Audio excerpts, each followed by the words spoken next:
শুনবেন স্থানীয় বাংলা খবর। আসসালামু আলাইকুম। আজ বৃহস্পতিবার ২৭ অগ্রহায়ণ ৯ জমাতেও স্থানী ১২ ডিসেম্বর। বাংলাদেশ বেতার সিলেট সংবাদ পড়ছি রিফাত আরা। যথাযোগ্য মর্যাদায় পালিত হয়েছে গতকাল সিলেটের ফেঞ্চুগঞ্জ মুক্ত দিবস। ১৯৭১ সালের ১১ ডিসেম্বর রক্তক্ষয়ী সংঘর্ষের মধ্য দিয়ে পাক হানাদার বাহিনী ফেঞ্চুগঞ্জের বীর মুক্তিযোদ্ধাদের কাছে আত্মসমর্পণ করে। মুক্তিযুদ্ধে চূড়ান্ত বিজয়ের পূর্বক্ষণে ফেঞ্চুগঞ্জ ও হাকালুকি হাওরে মুক্তিযোদ্ধা এবং পাক সেনাদের মধ্যে তীব্র লড়াই হয়। একই সঙ্গে ফেঞ্চুগঞ্জের মুক্তিযোদ্ধারা ফেঞ্চুগঞ্জ কুশিয়ারা নদীর উত্তর পারে পাক সেনাদের বাংকারে গোলাবর্ষণ করতে করতে বাংকার অভিমুখে অগ্রসর হতে থাকে। দীর্ঘক্ষণ লড়াইয়ে পূর্ণাঙ্গ সফলতা লাভ করেন মুক্তিযোদ্ধারা। এই লড়াইয়ে বিপুল সংখ্যক পাক সেনা নিহত হয়। জীবিত অবস্থায় অস্ত্রসহ অনেক পাক বাহিনীকে ধরে ফেলেন মুক্তিযোদ্ধারা। এ উপলক্ষে বিভিন্ন কর্মসূচি পালিত হয়। এদিকে আজ সিলেটের গোলাপগঞ্জ মুক্ত দিবস।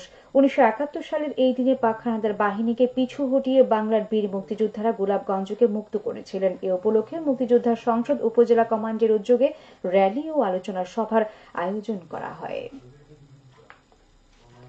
সারা দেশের মতো সিলেটেও আজ পালিত হচ্ছে সর্বজনীন স্বাস্থ্য সুরক্ষা দিবস। সর্বজনীন স্বাস্থ্য সুরক্ষা হলো এমন একটি ব্যবস্থা যার মাধ্যমে সকল মানুষ তাদের প্রয়োজনে যে কোনো স্থানে কোনো প্রকার আর্থিক ঝুঁকি ছাড়া প্রয়োজনীয় যে কোনো ধরনের স্বাস্থ্যসেবা গ্রহণ করতে পারে। দিবসটি উপলক্ষে বিভিন্ন প্রতিষ্ঠান নানা কর্মসূচি পালন করবে।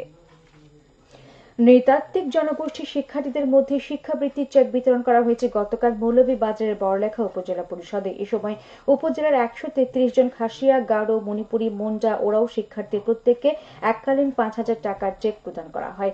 বিশেষ এলাকার জন্য উন্নয়ন সহায়তা প্রকল্পের আওতায় উপজেলা প্রশাসন এই উদ্যোগ নেয়। সিলেট ঢাকা মহাসড়কে মর্মান্তিক দুর্ঘটনায় ৪ জনের মৃত্যু হয়েছে। গতকাল ভোরে ব্রাহ্মণবাড়িয়ার বিজয়নগর উপজেলার বুদন্তি ইউনিয়নের আমতলী বারঘড়িয়া এলাকায় এই দুর্ঘটনা ঘটে। ট্রাক, মাইক্রোবাস ও পিকআপের ত্রিমুখী সংঘর্ষে নারী ও শিশুসহ ৪ জন নিহত হন। এর মধ্যে ঘটনাস্থলে ২ জন এবং M A G Osmani medical college হাসপাতালে ২ জন মারা গেছেন। নিহতরা হবিগঞ্জগামী মিনি বাসের যাত্রী ছিলেন। সবশেষে আবহাওয়া। আজ বেলা ১টা পর্যন্ত পূর্বাভাসে বলা হয়েছে সিলেট সহ পার্শ্ববর্তী এলাকার জন্য কোনো সতর্কবাণী নেই এবং কোনো সংকেত দেখাতে হবে না। আজ সিলেটে সূর্যোদয় হয়েছে ৬টা ২৮ মিনিটে এবং সূর্য অস্ত যাবে সন্ধ্যে ৫টা বেজে ৪ মিনিটে। সংবাদ শেষ হলো। পরবর্তী স্থানীয় সংবাদ প্রচারিত হবে দুপুর ১টা বেজে ৫ মিনিটে।